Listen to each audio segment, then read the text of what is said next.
બાણાસુર હાથ જોડી અને વિનંતી કરે, ભગવાન તમે મારું રક્ષણ કરો.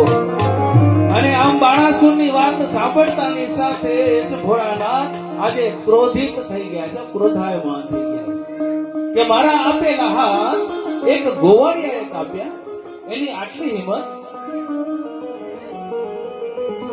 ક્રોધિત થઈ ગયા છે. એટલે બાણાસુરનું ઉપરાણું લેવાનું આજે મહાદેવે વિચાર્યું અને માતે વિચારીને તરત જ થઈ ગયા. તરત જ કે ચાલો હવે મને જવું પડશે બાણાસુરનું રક્ષણ કરવા માટે. એ જ સમયે સૈન્ય તૈયાર કર્યું છે અને ભગવાન પણ કહે છે કે એક ગોવાળિયાએ આવીને મારા આપેલા હાથ કાપી નાખ્યા. તરત જ એમણે એમના સૈન્યને બોલાવ્યો. ભગવાનનો સૈન્ય કેવો? બે ત્રણ તો ઘરના પરિવારના જ છે. કોણ છે?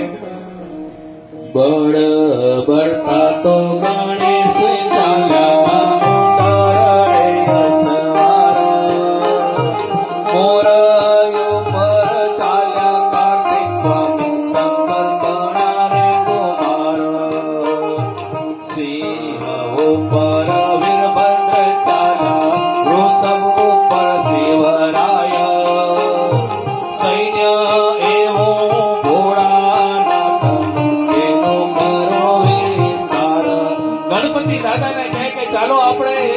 બાણાસુરને મદદ કરવા જાવું છે.